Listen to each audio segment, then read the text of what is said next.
क्या हो अगर आपको पता चले कि भारत में महिलाओं के लिए लाया गया एक बिल असल में महिलाओं के बारे में है ही नहीं।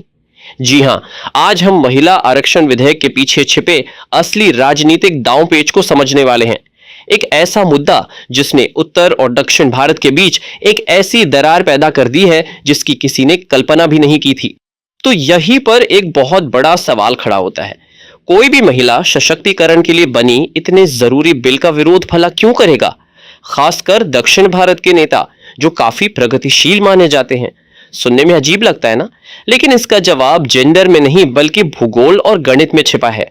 चलिए इस पहेली को सुलझाते हैं। देखिए, जो स्रोत सामग्री हम देख रहे हैं उसका साफ तर्क है कि ये पूरी बहस महिला आरक्षण के बारे में उतनी है ही नहीं जितनी इस बात पर है कि देश की राजनीतिक शक्ति की बाजी किसके हाथ लगेगी। ये एक शतरंज के खेल जैसा है जहां नियम बदलने वाले हैं और दांव पर है पूरे देश का पावर बैलेंस। इस राजनीतिक तूफान के बिल्कुल केंद्र तक पहुंचने के लिए हमें बस एक शब्द को समझना होगा, परिसीमन या डिलिमिटेशन। ये वो प्रक्रिया है जो लोगों को यानी जनसंख्या को सीधे सीधे राजनीतिक शक्ति में बदल देती है। तो चलिए देखते हैं कि आखिर ये होता कैसे है। इसको बिल्कुल सिंपल तरीके से समझते हैं। मान लीजिए कि आप एक बड़ा सा पिज्जा बराबर हिस्सों में बांट रहे हैं। परिसीमन भी कुछ वैसा ही है, लेकिन यह देश के चुनावी क्षेत्रों के लिए होता है। जैसे जैसे आबादी बदलती है, चुनावी नक्शे की लाइनें फिर से खींची जाती हैं ताकि हर नेता लगभग बराबर लोगों का प्रतिनिधित्व करे। मकसद है सबको बराबर का हक मिले। ये 3 स्टेप्स का फॉर्मूला देखने में बड़ा सीधा लगता है।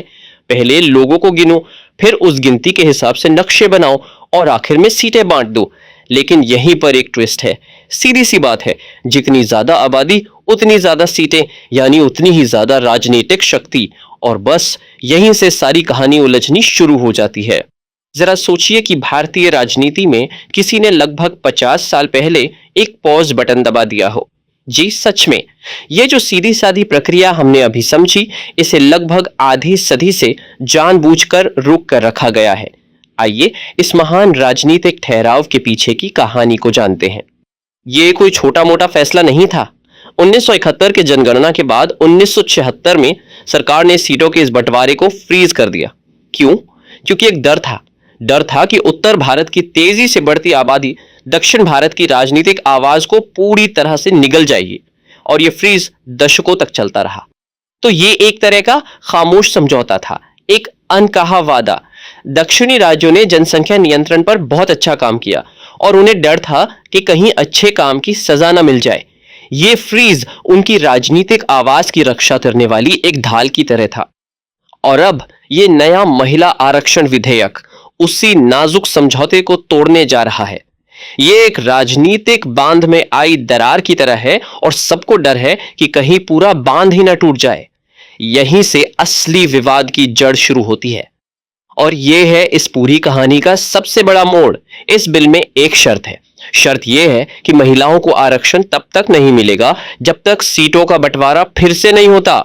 और इस बार खेल 1971 के नियमों से नहीं बल्कि आज की आबादी के हिसाब से खेला जाएगा। तो एक तरफ यह बिल महिला सशक्तिकरण की बात करता है, जो कि बहुत अच्छी बात है, लेकिन दूसरी तरफ इसका असली असर क्या होगा? इसका असर होगा राजनीतिक शक्ति पर कब्जा, जहां दक्षिण की कीमत पर उत्तर को जबरदस्त फायदा होने वाला है। स्रोत सामग्री में इस बात को सीधे शब्दों में कहा गया है। कोट है, यह महिला आरक्षण की आड़ में उत्तर भारत को संसद में और अधिक शक्तिशाली बनाने के लिए लाया गया था। अब यह एक बहुत ही गंभीर आरोप है। तो यह सब सुनकर काफी निराशा हो सकती है। ऐसा लग सकता है कि हम एक राजनीतिक गतिरोध में फंस गए हैं। लेकिन क्या होगा अगर इस मुश्किल से निकलने का कोई रास्ता हो? जो विश्लेषण हम देख रहे हैं वो इस गतिरोध को तोड़ने के लिए एक बहुत ही क्रिएटिव 2 स्टेप का समाधान सुझाता है। इसका हल हैरान करने वाला है, लेकिन बहुत सरल। पहला, जो जनगणना सालों से अटकी हुई है उसे तुरंत पूरा किया जाए। और दूसरा, राजनीतिक संतुलन बिगाड़ने के बजाय बस हर राज्य की सीटों को 2 गुना कर दिया जाए। यह बिल्कुल वैसा है जैसे किसी कंपनी में हर किसी की सैलरी डबल कर दी जाए। हर किसी को ज्यादा सीटें मिलती हैं, लेकिन राज्यों के बीच शक्ति का जो अनुपात है वो बिल्कुल वही रहता है। बिल्कुल उत्तर प्रदेश की 80 सीटें 160 हो जाए तो दक्षिण के राज्य की 40 सीटें 80। शक्ति का संतुलन बना रहता है। ये एक ऐसी स्थिति है जहां सबकी जीत होती है। हर किसी को संसद में ज्यादा प्रतिनिधित्व मिलता है और जिन राज्यों ने जनसंख्या नियंत्रण पर बेहतर काम किया है उन्हें उसकी सजा भी नहीं मिलती। ये एक ऐसा समाधान है जो भारत की विविधता और संघीय ढांचे का सम्मान करता है। तो यहाँ एक बड़ा सवाल खड़ा होता है जिस पर हम सबको सोचने की जरूरत है। क्या संसद का आकार दोगुना करना ही वो साहसिक कदम है जिसकी भारत को आज जरूरत है? क्या ये सच में एक ही झटके में महिला आरक्षण और निष्पक्ष प्रतिनिधित्व दोनों समस्याओं को हल कर सकता है?